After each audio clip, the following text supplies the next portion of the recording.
वृत्तों से संबंधित क्षेत्रफल चैप्टर है अपना, और इसमें हम लोग टाइप 1 के क्वेश्चन करने वाले हैं। ठीक है, टाइप 1 में हमने किसको रखा है, एक फॉर्मूला पढ़ा है आपने कि r त्रिज्या वाले वृत्त के एक त्रिज्यखंड जिसका कोण थीटा है, तो उसके संगत चाप की लंबाई का फॉर्मूला है थीटा अपॉन 360 इंटू 2πr। तो ये जो संगत चाप की लंबाई का फॉर्मूला है ये आपको याद रखना है, कितना होता है, थीटा बटा 360 गुणा 2πr। r क्या है, उस वृत्त की त्रिज्या, थीटा क्या है, जो त्रिज्यखंड होगा उसके द्वारा केंद्र पर बनाया गया कोण। अभी इसको डायग्राम से भी देखेंगे हम लोग। ठीक है, दूसरा फार्मूला वृत्त की परिधि का है, वृत्त की परिधि होती है 2πr। और तीसरा फार्मूला यहीं पर है वृत्त के क्षेत्रफल का, जिसका फार्मूला होता है πr²। ठीक है, तो अब हम लोग अपने पहले क्वेश्चन की ओर बढ़ते हैं। क्वेश्चन पढ़ लो आप। क्वेश्चन कह रहा है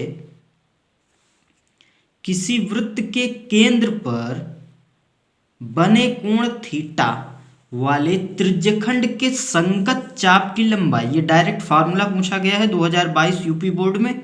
ठीक है, अभी ऊपर यही फार्मूला पढ़ा था हमने, थीटा अपॉन 360 इंटू 2πr। अगर इसको हम लोग डायग्राम से देखने की कोशिश करें तो हमने क्या कहा कि थीटा क्या है, जो त्रिज्यखंड है वो बनाएगा केंद्र पर। एक त्रिज्या अपनी ये है, मान लो ये है, इसको हम कुछ नाम दे देते हैं OA। अब आप जानते हो कोण बनाने के लिए कम से कम 2 रेखाखंड चाहिए, तो एक दूसरी त्रिज्या बनाओ आप, ये हमने इसको B नाम दे दिया, तो ये त्रिज्या OA और OB हो गया। और ये केंद्र पे कितना कोण बना रहा है, थीटा। तो ये जो परिधि बनेगी, ये वाली परिधि, ये वाली परिधि AB, ये जो परिधि बनेगी चलो यहाँ पर एक बिंदु और मार्क कर लेते हैं हम लोग, इसको नाम दे दिया हमने C। तो अब इस त्रिज्यखंड, ये जो त्रिज्यखंड है अपना OA और OB, जो कि केंद्र पर थीटा कोण बना रहा है, तो इसके संगत जो वृत्तखंड होगा जिसको हम परिधि बोलेंगे, ये वाला, ये जो परिधि है, पूरी वृत्त की परिधि ये है, इसका जो ये वाला भाग है इस त्रिज्यखंड के संगत जो कि थीटा कोण बना रहा है, तो ये जो चाप है ACB, इसकी लंबाई का फार्मूला होता है क्या, थीटा बटा 360 गुणा 2πr। तो इसका विकल्प हो जाएगा A। अब यही आगे सवालों में क्या होगा, इस थीटा का मान कुछ देगा तो फिर हम वहाँ पे रखेंगे, और फिर r का भी मान कुछ देगा, हम रखेंगे और कैलकुलेट करेंगे। यहाँ फिलहाल कोण थीटा ही दिया गया था, तो सीधा सीधा फार्मूला हमने बता दिया। सवाल पढ़ो। कह रहा है यदि एक वृत्त का परिमाप का फॉर्मूला पता है आपको 2πr, और क्षेत्रफल जिसका पता है फॉर्मूला πr², संख्यात्मक रूप से बराबर हैं। मतलब सवाल क्या कह रहा है कि परिमाप और क्षेत्रफल दोनों क्या हैं, बराबर हैं, तो वृत्त की त्रिज्या निकालनी है अपने को। ये भी 2022 का क्वेश्चन है। अब देखो यहाँ पर प्रश्नानुसार क्या बोल रहा है, प्रश्नानुसार कह रहा है कि जो वृत्त का परिमाप है, परिमाप वो वृत्त के क्षेत्रफल के बराबर है। परिमाप किसके बराबर है, क्षेत्रफल के। परिमाप का फॉर्मूला पता है आपको 2πr, और क्षेत्रफल का फार्मूला पता है आपको πr²। ये चीज आपको लिखना पड़ेगा कि r क्या है, आपने वृत्त की त्रिज्या मानी है, तो जहां r बराबर वृत्त की त्रिज्या,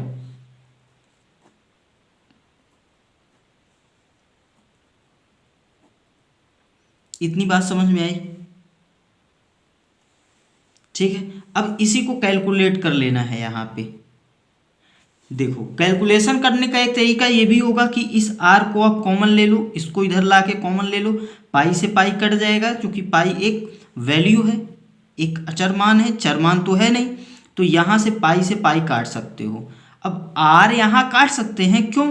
क्योंकि आर अगर आप कॉमन लोगे, चलो हम कॉमन थोड़ी सी कैलकुलेशन आपको यहाँ पर दिखाते हैं। अगर आप कहो नहीं आर तो हम कॉमन लेंगे, क्योंकि हम ये कहते हैं कि किसी भी चर को आप काटो नहीं, काटने वाली जो आदत होगी वो खराब आदत है। क्योंकि सवाल में चर के दो मान होते हैं, आप इतने चैप्टर्स इतने मैथमेटिक्स पढ़ चुके हो, है ना, तो कभी आप मिस्टेक भी कर सकते हो। जैसे आप त्रिग्नोमेट्री में थीटा नहीं काटते हो, क्योंकि थीटा काटता जैसे ही काटा आपने एक कोण भी कट जाता है। या द्विघात समीकरण जब हम पढ़ रहे होते हैं तो वहाँ भी एक्स स्क्वायर में का जो पद मिलता है वहाँ से एक्स और एक्स काटते नहीं है दोनों साइड में, इस साइड में लाके पक्षांतरण करके कॉमन लेते हैं ताकि हमको दो वैल्यूज मिले। अगर यहाँ हम पक्षांतरण करें भी तो एक तो आर का वैल्यू 0 मिलेगा, एक 2r माइनस आर बराबर 0 मिलेगा। तो एक तो आर का वैल्यू 2 मिला और एक मिला आर का वैल्यू 0। अब आर 0 क्या है? मतलब वृत्त की त्रिज्या। वृत्त की त्रिज्या 0 होने का मतलब क्या है? वो एक बिंदु वृत्त बनेगा ऐसा। तो ये तो संभव है ही नहीं, क्योंकि वो बिंदु वृत्त के लिए नहीं बोल रहा है, वो एक वृत्त बोल रहा है। तो ये जो मान है ये संभव नहीं है। तो अपना आंसर क्या होगा? आर बराबर 2 सेंटीमीटर या 2 इकाई।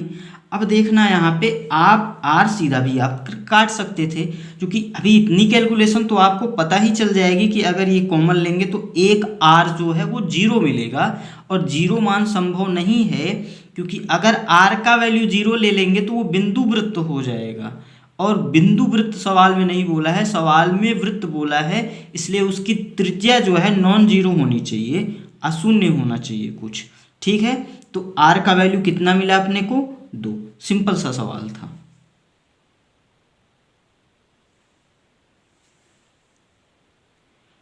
सवाल कह रहा है एक वृत्त के चतुर्थांश का क्षेत्रफल ज्ञात कीजिए।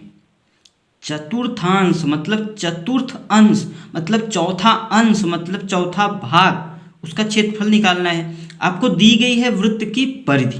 तो ये अगर एक वृत्त है, आप जो वृत्त बनाओगे पेपर में उसको बनाओगे आप पेंसिल से, इस बात का आप ध्यान रखना।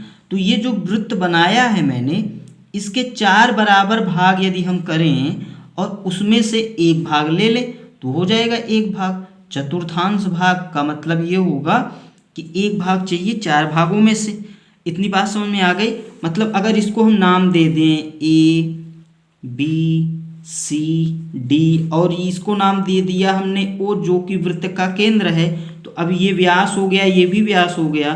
तो ये जो एक भाग होगा इसी का क्षेत्रफल हमसे पूछ रहा है। मतलब ये जो एरिया बनेगा इसको अगर हम छायांकित कर दें, ये वाला, ठीक है, ये चाहिए अपने को। इतना ही भाग के बराबर ये भी होगा, ये भी होगा, ये भी होगा, चारों बराबर होंगे आपस में, और इसी का अपने को क्या निकालना है? मान। ठीक है, अब ये चतुर्थांश का क्षेत्रफल निकालना है। अगर हम पूरे वृत्त के क्षेत्रफल की बात करें तो पूरे वृत्त का क्षेत्रफल तो पाई आर स्क्वायर होता है। तो मतलब इसका क्षेत्रफल, इसको अगर हमने 4 भागों में बांटा है, इसको 1 भाग दे दिया, इसको 2 भाग दे दिया, इसको नंबर 1 बोल दिया था, इसको नंबर 2, इस वाले क्षेत्रफल को तीसरा और इस वाले क्षेत्रफल को चौथा भाग। तो चारों का जो योगफल है पूरे वृत्त के क्षेत्रफल के बराबर है। तो हमको 1 का निकालना है तो 4 का भाग दे देंगे।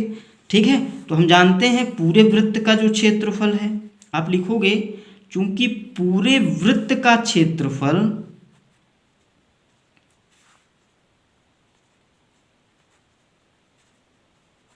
कितना होता है?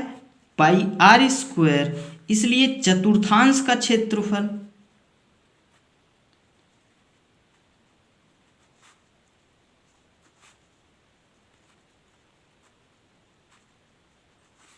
ये कितना हो जाएगा? पाई आर स्क्वायर बटा 4। इतनी बात समझ में आ गई?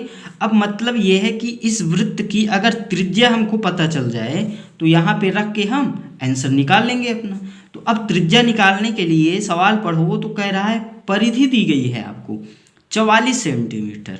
अब हम ये जानते हैं कि जो वृत्त की परिधि होती है उसका फॉर्मूला है 2πr और परिधि आपको दी गई है 44 सेंटीमीटर में दी गई है, मतलब अपनी त्रिज्या भी किस में आएगी, सेंटीमीटर में।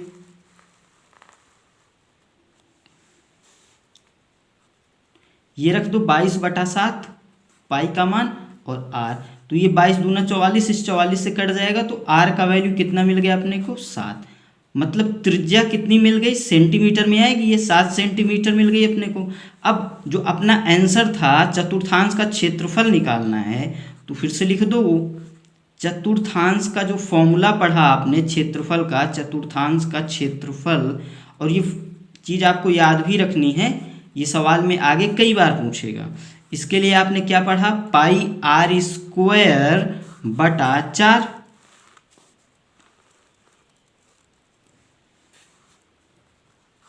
अब पाई का वैल्यू रख दो आप 22/7 गुणा आर का वैल्यू 7 है तो 7 का स्क्वायर मतलब 7 गुणा 7 और ये बटा का 4। ठीक है, अब देखो ये 7 से ये 7 कटा, अब ये 2 से काटो, यहाँ 11 और यहाँ 2, तो ये 7 रह गया, 11 रह गया, 77 हो गया और बटा 2 हो गया। अब ये क्षेत्रफल है इसलिए वर्ग सेंटीमीटर लिखो आप या सेंटीमीटर स्क्वायर लिखो, यही अपना क्या है आंसर। तो हम क्षेत्रफल जो चतुर्थांश का निकालें कितना आया है, 77/2। ठीक है, तो चतुर्थांश का क्षेत्रफल कैसे निकालते हैं, पूरे वृत्त के क्षेत्रफल में 4 का भाग देकर।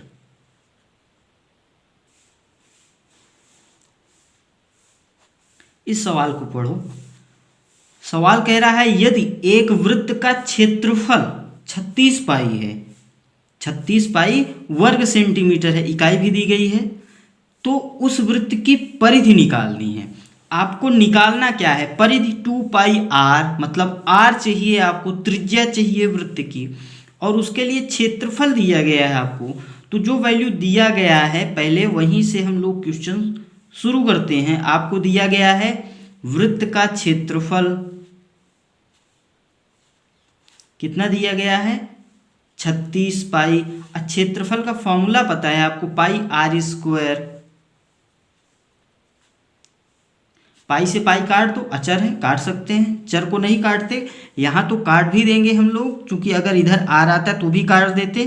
कारण आपको समझ में आ गया, क्योंकि दूसरा मान 0 मिलेगा, जो कि 0 संभव नहीं होगा, क्योंकि अगर आर का मान 0 ले लेते हम लोग, जैसे पिछले वाले सवाल में हमने बताया, तो वो वृत्त ना बन के बिंदु वृत्त बनता, जो कि अपना सिलेबस नहीं है।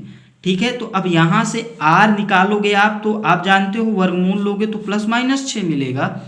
लेकिन यहाँ त्रिज्या की बात की जा रही है जो कि धनात्मक होती है, इसलिए जो वृत्त की त्रिज्या मिलेगी वो आपको मिलेगी +6 सेंटीमीटर। इतनी बात समझ में आ गई आपको। अब निकालना है आपको परिधि, तो परिधि का लगा दो फॉर्मूला, और परिधि का फॉर्मूला अभी आपने पढ़ा, जो वृत्त की परिधि होती है उसका फॉर्मूला पढ़ा आपने 2πr, तो ये हुआ 2 × पाई, पाई का पाई ही रहने दो, पाई के रूप में आंसर लिख देंगे, क्योंकि r 7 6 है, r तो 6 है, तो 22/7 कटेगा नहीं, तो इसी रूप में लिख देते हैं। तो इसका आंसर कितना मिल गया, 12 पाई सेंटीमीटर। ये है अपना आंसर।